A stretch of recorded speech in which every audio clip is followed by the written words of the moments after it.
Цитрусите. Защо са толкова полезни?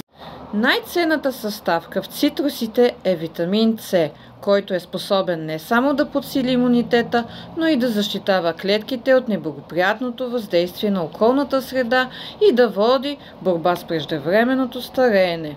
Цитрусите са богати на витамини, в които ни помагат да се справяме в безсънието, проблемите с кожата, косата и допринасят подобряването на настроението. Въздействат благоприятно на работата с сърцето и кръвоносните съдове.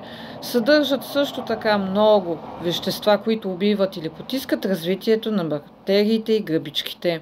Цитрусите може да ни осигурят добро функциониране на имунната система, а има случаи, при които консумирането на някои цитруси и прилагането им върху кожата може да помогне за справяне с различни здравословни проблеми. Лимонът. Той се слави със своите противовирусни и антибактериални свойства. Витамин С се усвоява по-добре в организма, което подобрява обмяната на веществата и подпомага извеждането на токсините от организма. В лимоните се съдържа доста витамин Д. Тези два витамина са способни не само да защитават клетките на кожата, но да я подхранват. В лимонената кора е открит елемент, наречен Д-лимонен. Именно той въздейства много добре на кожата и то в дълбочина. Днес Д-лимонен се използва активно и в профилактика на рака. При провеждани данни е доказано ефикасно ползване на Д-лимонен за профилактика на рака на черния дроб, гърдата, стомаха, кожата. В лимоните съдържат витамин В1, В3, В6, мед, калий, желязо, магнезий, калий, цинк, каротин, фитонициди, рибофлавин и флавоноиди. В лимонената кора съдържа голямо количество антиоксиданти и се използва успешно в медицината за профилактика на различни видове рак, особено с рака на кожата.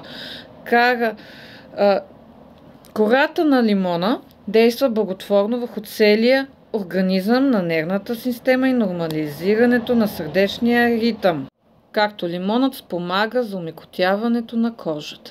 Портокалът. В един голям портокал има над 77 мг витамин С. Също така В3, В1, В6 и В9. Съдържат магнезий, фосфор, цинк, желязо, калций, натрий. Редовната консумация на портокали е много полезна, особено за хората, които страдат от хипертония, авитаминоза, отоци на крайниците, забавен метаболизъм. Поддържа доброто зрение и здравата лигавица и кожа. Мандарината подпомага укрепването на имунитета, също така подпомага за успокоението и отпускането. Макар и да съдържа по-малко витамини, това не я прави безполезна. Тя е много полезна при стомашни чревни заболявания, особено при склонност към чревни разстройства и намален апетит. Подпомага прочистването на дихателните пътища, затова хората, които често имат бронхит, могат да започват деня си с чаша мандаринов сок. Грейпфрут. Грейпфрутът дава усещането за ситост и помага да се изгарят мазнините. Горчивият вкус на този плод се дължи на нарингина, което е вещество, където действа благоприятно за храносмилането и подобрява работата на черния дроб и изгарянето на мазнините. Благодарение на високото съдържание на витамин С, А и Е в група калий, магнезий, редовната консумация на грейпфрут може да подсили имунитета и да подобри общото състояние на организма и да укрепи кръвоносните съдове. Лаймът. Лаймът е доста подобен на лимона от пръв поглед.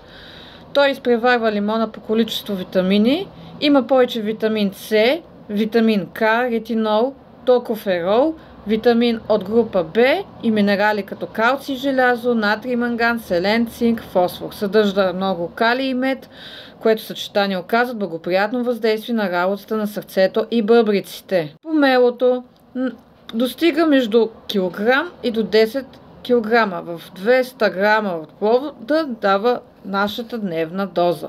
Съдържа витамин А, Б, калций, фосфор, калий. Плодът е полезен заради съдържанието на фибри, ускорява разграждането на мазнините.